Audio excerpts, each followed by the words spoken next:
You say, oh प्रभु जी हमने किराया भी नहीं दिया, एंजल खड़ा है.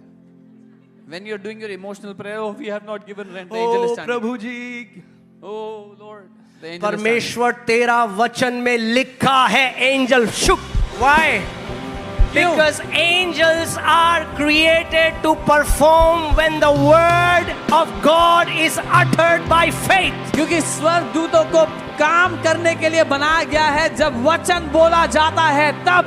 In the spirit realm, the fight is of the words. आत्मिक दुनिया में शब्दों की लड़ाई है सारी. What are the witch doctors doing? वो तांत्रिक लोग क्या करते हैं? Releasing the words. मैं कहता हूँ, अगर आप हो ईसाई तो शैतान है कसाई. अगर आप हो धधकती हुई आग तो शैतान भाग भाग भाग. एक घर में एक बेटा है या बेटी है, वो कह रहा है बस पापा साइन करके दे दे, मुझे प्रॉपर्टी के कागज चाहिए, साइन कर दे, तब तक जो पापा बोलेंगे वो करूं. सो क्या अच्छा लगता है, पापा को क्या बढ़िया पसंद है वो बनाओ, क्योंकि करेंगे सेवा तो मिलेगा. ऐसे ही कई मसीहों का आज रिश्ता परमेश्वर के साथ है. वो परमेश्वर के पास आते हैं इस उद्देश्य से कि मुझे परमेश्वर को खुश कर दूं मैं, ताकि जो मुझे चाहिए परमेश्वर मुझे दे दे. ये सेल्फिश प्यार है. मगर अब आपको दूसरा सिनेरियो बताता हूँ. पापा ने बेटे को बुलाया, बोला ये बेटा जो मेरा है मैंने तेरे को दे दिया. बेटा पापा को कह रहा है, पापा अच्छी है प्रॉपर्टी, मेरे लिए असली धन आप हो. और तब वो अपने पिता की सेवा करता है, क्योंकि वो अपने पिता से प्रेम करता है.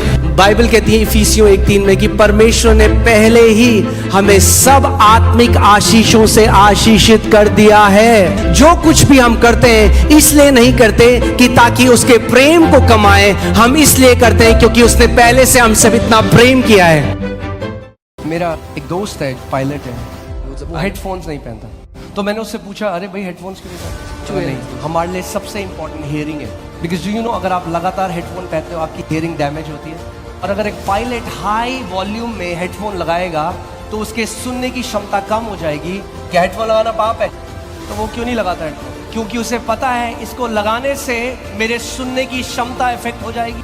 तो वो मत करो अपने जीवन में जिससे आप परमेश्वर की आवाज सुनने की क्षमता इफेक्ट होगी आपकी. आप जानते हैं आप कुछ ऐसा नहीं कर सकते जिससे परमेश्वर आपको कम प्यार करने लग जाए, मगर आप ऐसा कुछ कर सकते हैं जिससे आप परमेश्वर को कम प्यार करने लग जाए. If you consistently live in sin, अगर आप लगातार पाप का जीवन जियोगे, परमेश्वर तो आपको प्यार करता रहेगा, मगर हल्के हल्के आपका हृदय कठोर होता जाएगा और आप उसकी आवाज को नहीं सुन पाएंगे.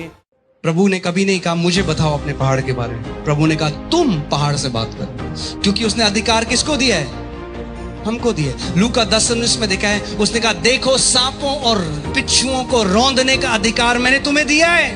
अगर आप उस अधिकार का इस्तेमाल नहीं करेंगे तो दुष्ट आत्माएं आपको सताती रहेंगी, बीमारी आपको सताती रहेगी, वो पहाड़ आपके जीवन में खड़े रहेंगे. मगर प्रभु यीशु मसीह कह रहा है मैंने तुम्हें सांपों और बिच्छुओं को रौंदने का और शत्रु की सारी सामर्थ पे अधिकार दिया है, और किसी भी वस्तु से तुम्हारी कुछ हानि ना होगी.